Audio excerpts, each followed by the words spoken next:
Hello!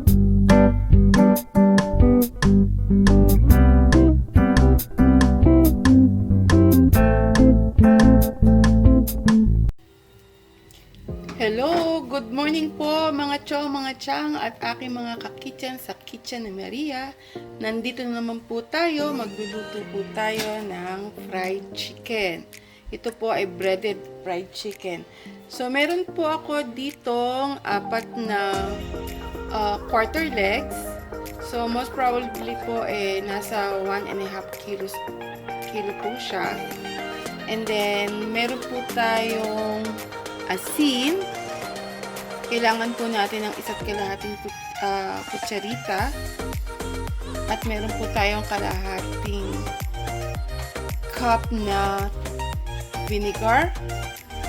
At dito naman po 5 cups na water. So yan po ay gagawin po nating brining solution. Brine solution, sorry. So ilagay na po natin ang suka. So, imimix lang po natin yan at siguraduhin po natin na matutunaw po yung asin para po maghalo po yung suka, tubig at asin. So, yung manok po natin, ano lang po natin siya, lagyan po natin siya ng hiwa dito kasi po ito minsan yung hindi naluluto talaga. So, ganyan po at natin, and then yung ating pong brine solution is ready na po. Tunaw na po yung salt, so ilagay na po natin siya ng diretso doon. So paulit-ulit lang po hanggang maubos po yung manok natin. Ayan. Okay. So ibababad po natin yung manok ng mga 3 to 4 hours para po ma-absorb niya yung alat at magiging juicy po siya pag niluto natin siya mamaya. So ito na po yung chicken na binrain na natin kanina. So dinrain ko lang po yung tubig, yung strainer ko para po mamaya pag lalagyan po natin siya ng iba pang sangkap. So, titimplahan po natin uli ang ating manok para po mas magkaroon po siya ng lasa. So, lalagyan po natin siya ng 2 tablespoon of chili powder. Ito po yun. Lagyan po natin. And then, lagyan po natin siya ng soy sauce. 2 tablespoon. Lagyan po natin siya ng garlic powder, 1 tablespoon. Lagyan po natin siya ng hot sauce, 2 tablespoon po ito.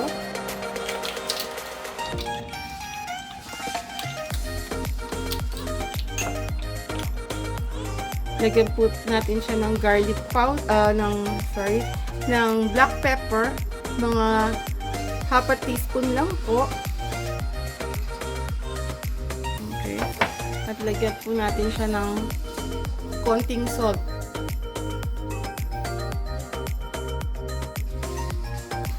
Okay. Kailangan po malinis po ang ating mga kamay para po atin siyang lalamasin. So, lamasin lang po natin siya.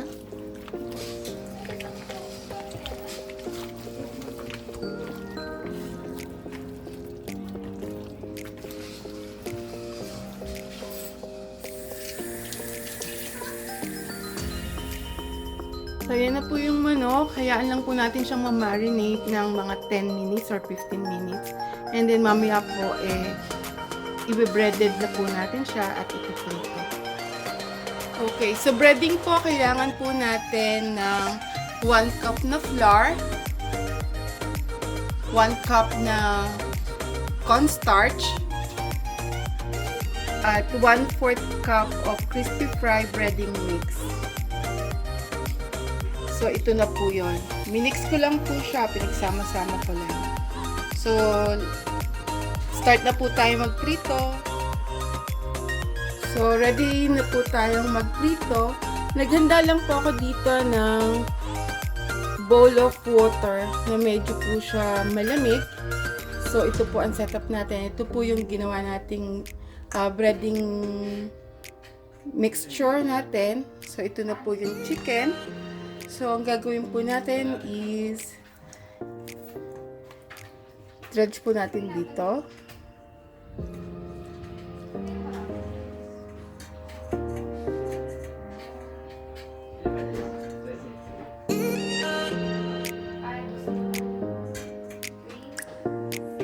Shake nyo muna po siya para hindi naman po masyadong marami yung harina. So, i-dip po natin siya saglit sa tubig. And then, balik po natin dito.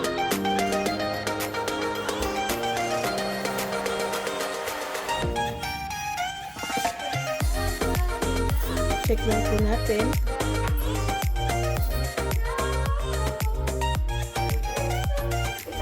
Then, i-dip po natin siya sa mantika. So, ito na po yung ating manok. So, lulutuin po natin siya in 10 to 12 minutes hanggang maging golden brown po siya at maging crispy. Saka, huwag niyo pong i-overcrowd yung inyong pan para po hindi bumaba ang temperature ng mantika. Ito na po ang ating finished product para po sa ating fried chicken.